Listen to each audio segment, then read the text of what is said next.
ताजमहल छोड़िए और झांसी से निकल जाइए। अब ब्रिटिश सरकार का आखिरी फैसला है। ठहरो डलहौजी, अपनी कुटी नीचे के ये काले कानून और अपनी पेंशन अपनी जेब में रखो। झांसी कोई ऐसी वस्तु नहीं कि जिसे तुम पैसों से खरीद सको। झांसी मेरी प्रजा की सांस है और मेरा स्वाभिमान है। Shut up, Queen, your king is dead. औरतों का काम चूल्हा और चौका संभाला होता है, राजनीति करना नहीं। हमारी इस विशाल ब्रिटिश सेना के सामने तुम्हारी मुट्ठी पर फौज एक दिन भी नहीं टिक सकती। झांसी का घुटना ठेक नहीं होंगे। डलहौजी, ये भारत की मिट्टी है। यहाँ औरतों को सिर्फ सुलगतना ही नहीं तो दुश्मनों को राख कर देने वाला महायज्ञ भी रचाने आता है। मेरी नसों में छत्रपति शिवाजी महाराज और बाजीराव पेशवे का खून बहता है। अपनी आगे कोई निश्चय क्या है तो अगर झांसी की लहू में कोना भी बनाया तो गर्दन दर्द से अलग करके लहू की नदियों में बहा दूंगी। रसिका हो 1857 साली हो त्याच वेळी इंग्रजांनी डुकरांची आणि गायींची चरबी बंदुकीच्या काडतुसांना लावली होती। गाय ही हिंदूंना पवित्र तर डुक्कर हे मुसलमानांना निषिद्ध होते। याचमुळे इंग्रजी सेनेतील भारतीय लोकांचा संतोष माजला होता। पण फोडा आणि राज्य करा ही इंग्रजांची नीती काही केलं थांबत नव्हती। मग राणी आणि इंग्रजांमध्ये प्रचंड युद्ध सुरू झालं। ते कसं म्हणाल?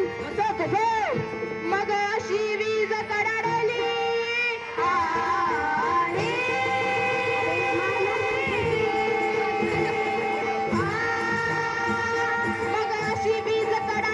तीच हिरकणी चंद्र चांदणी मेघाविना वीज कडाडली खास मेघाविना वीज कडाडली खास मेघाविना वीज कडाडली खास झाशीची होती तिच्या वयात होती झाशीची होती तिच्या वयात होती झाशीची होती तिच्या वयात होती तर अशा प्रकारे राणीने इंग्रजांना सळो की पळस करून सोडलं होतं।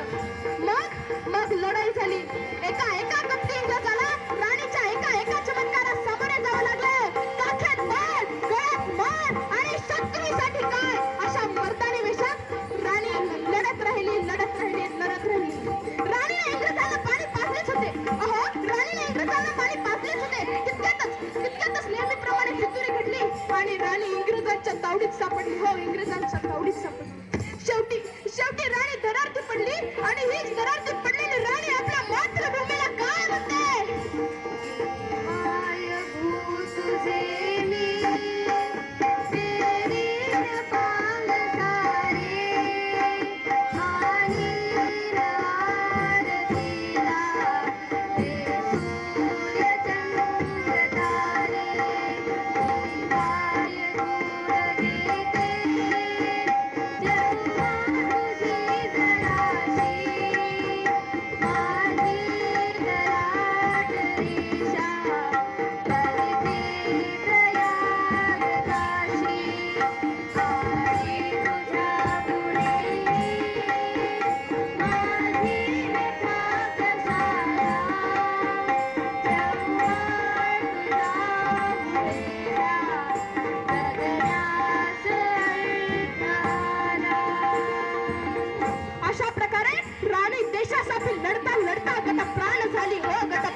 की रानी ने कितनों को पार किया, रक्त से भीगी मिट्टी बनी, धन्य वो तेरी जवानी थी, अमर रहेगी दुनिया में वो झांसी वाली रानी थी, वो झांसी वाली रानी थी।